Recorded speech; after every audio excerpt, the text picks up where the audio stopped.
Kuasa hukum Patra M. Zen menilai kasus dugaan penyebaran berita bohong dengan terlapor Sekjen PDIP Hasto Kristianto harusnya diselesaikan melalui Dewan Pers.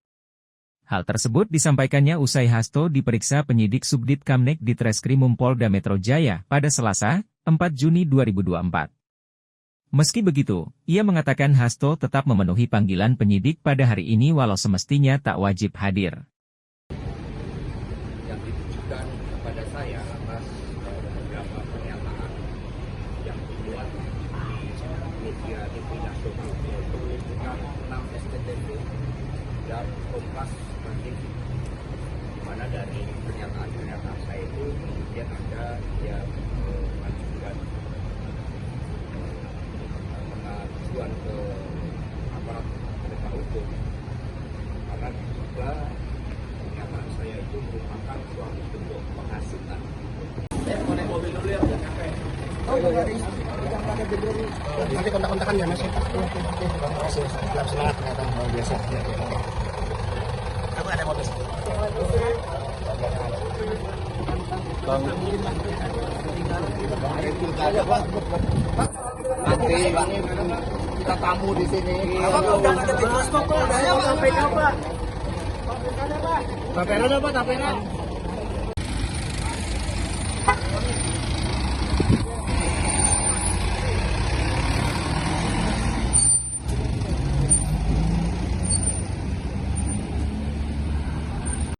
Yang ditujukan kepada saya atas beberapa pernyataan yang dibuat media nasional yaitu dengan 6 SCTV dan Kompas TV, di mana dari pernyataan saya itu kemudian ada yang mengajukan pengajuan ke aparat penegak hukum karena juga pernyataan saya itu merupakan suatu bentuk penghasutan yang membuat adanya tindak pidana dan juga adanya suatu berita-berita bohong yang juga kemudian berita bohong itu menciptakan kerusuhan. Padahal sebagai sekjen partai politik yaitu PDI Perjuangan ini selalu menyuarakan praktik hukum, membangun budaya hukum, apalagi kita sebagai negara dengan ideologi Pancasila, di mana falsafah tentang kemanusiaan, tentang keadilan sosial itu mendasari seluruh upaya-upaya dalam membangun supremasi. Karena Republik ini dibangun dari suatu mimpi melepaskan diri dari berbagai keterjajahan.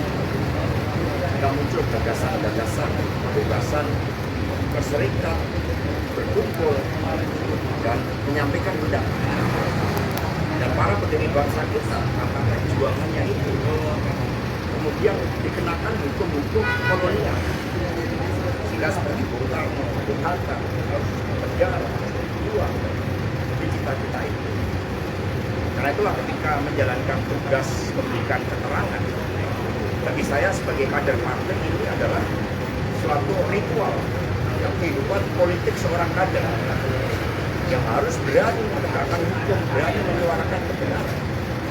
Dan legasi yang dibangun oleh Bung Karno, oleh Bu Megawati Soekarno Putri adalah legasi agar rakyat bisa bersuara, bisa menyampaikan pendapat.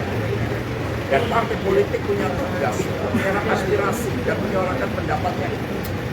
Termasuk apa yang terjadi dengan pemilu 2024. Dan itu juga telah dibuktikan oleh para pakar, termasuk adanya dissenting opinion dari 3 hakim MK, yang semuanya pernyataan-pernyataan saya ini menjadi suatu landasan di dalam proses hukum yang dilakukan di Mahkamah Konstitusi. Sehingga saya memberikan keterangan dengan sebaik-baiknya, dengan sejujur-jujurnya.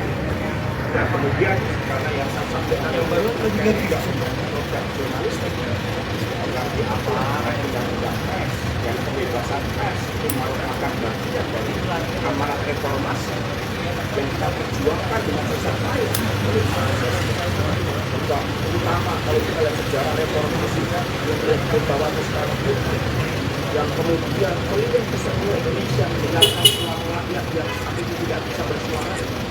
Nah itulah yang kami lakukan dalam menjaga demokrasi dan supremasi hukum. Lalu selanjutnya kepada penasihat hukum saya, baik dari Bung Matra maupun dari Badan Badan Hukum Transformasi Negara, kami silakan juga mengucapkan terima kasih untuk BNI mereka, juga teman-teman mereka Wisma Spirit kepada saya. Silakan. Jadi maju. Ada dua yang perlu disampaikan. Pemeriksaan ini dilakukan oleh penyidik. Penyidik pada saat bertanya kepada Pak Hasil menyampaikan bahwa undangan hari ini adalah undangan klarifikasi yang tidak wajib dihadiri. Saya ulang, undangan klarifikasi yang tidak wajib. Namun karena Pak Hasto ingin memberi contoh bahwa Pak Hasto adalah warga negara, sekjen partai yang menaati hukum, maka hadir sekarang. Apa yang dituduhkan, apa yang dilaporkan, ada 3 pasal.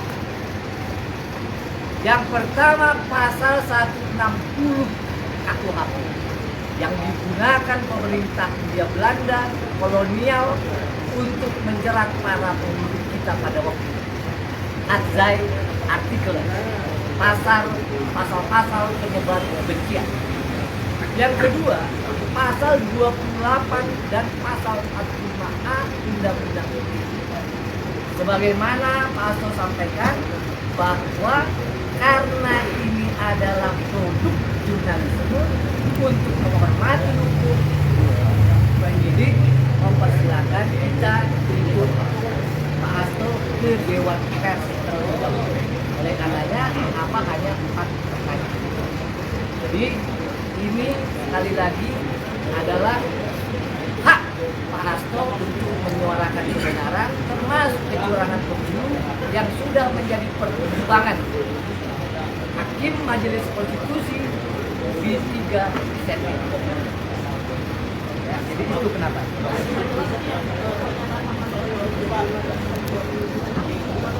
Justru itu yang ditanyakan Pak Hasto dalam pemeriksaan.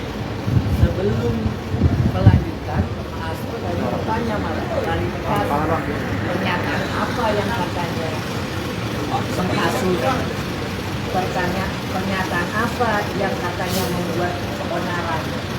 Justru kita bertanya, namun yang saya sampaikan di garis bawahi ini tidak wajib hadir, tapi harus hadir. Jangan lupa subscribe ya.